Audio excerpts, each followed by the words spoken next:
Hello, everyone. Good evening. My name is Miles Moore, and the law analysis project I'm doing is on the Federal Freeze Act, HR 200. Yeah, let's get started. Some background information. This was proposed earlier this year in January when President Trump was brought into office, and it has become quite a controversial uh, piece of legislation because of the what exactly it is trying to do, and I'll just give you some information on it.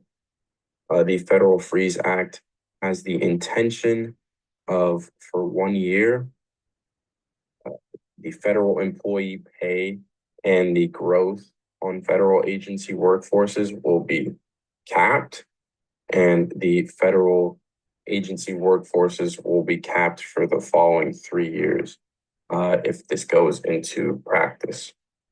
So that is some background on the law itself.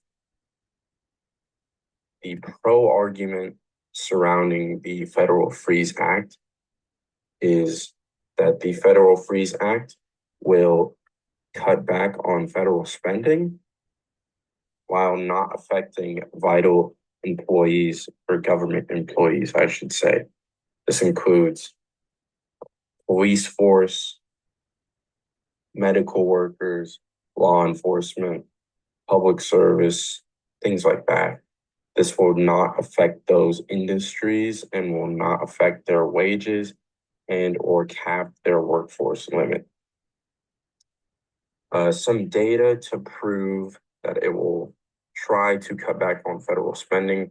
I have this graph here on the left side. This is a trend line of the federal spending over the past couple of years. This includes 2023, 2022, 2024. The percentage in which the spending has gone up from 2023 to 2024 was 6.97%, and it is projected for 2024 to 2025 to go up 3.04%, which is almost a 4% deduction. And with the Federal Freeze Act, that number is hopefully going to stagnate and or drop because of the lower amount of employees the government will have and the capped amount of employees in certain levels in certain agencies across the federal government. So this is great for minimizing costs for the pro argument only, good for cutting back on federal spending and making sure that the vital employees get the money and funding that they deserve instead of agencies that do not deserve funding, or as much funding, I should say. The con argument against the Federal Freeze Act is that understaffing in important sectors of the government, and there's evidence that also proves that the freezing, quote unquote, of federal jobs does not do anything when compared to the federal spending of that year. So to lead this argument, several areas of the government's workforce, federal agencies could see severe understaffing. For example, the FAA, the FDA, FEMA, the IRS, HUD, the DEO, and VA which are essential services that have also concerns with public safety and can negatively impact tons of Americans, like also underrepresented populations like veterans and low income families. If all of these are understaffed, this could be very bad for not just the federal employees, but the American public. Also, the next part of this argument includes the data suggesting that freezes do not actually have a beneficial or negative effect on the federal spending from that year. So on the right-hand side, I have data from March 3rd to June 7th of 1977, which shows the full-time employment in permanent positions subject to freezes, the percentage changes, and the total federal employment rate with that too.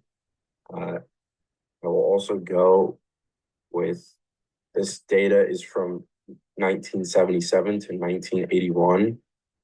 And these studies found that the freezes resulted in only small employment reductions and did not have sufficient data to prove that there was a impact on the federal spending overall, which means that the Federal Freeze Act would not only be detrimental to these already impacted industry or agencies, but it can possibly only be negative of people losing their jobs, understaffing agencies, while federal spending is still going to be at an all-time high. So it would be all negative and not positive for the con argument, I would say. My personal thoughts surrounding this are that I do view the Federal Freeze Act as a con.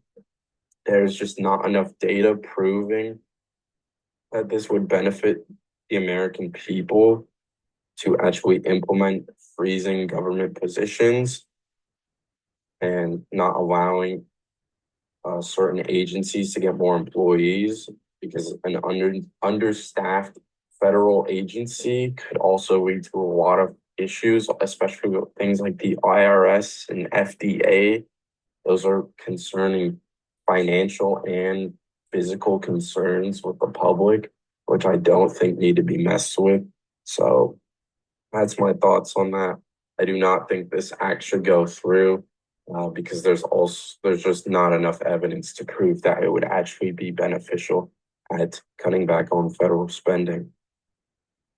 And these are my resources to top it all off, including the images I used and the data backing everything. So thank you for listening. And yeah.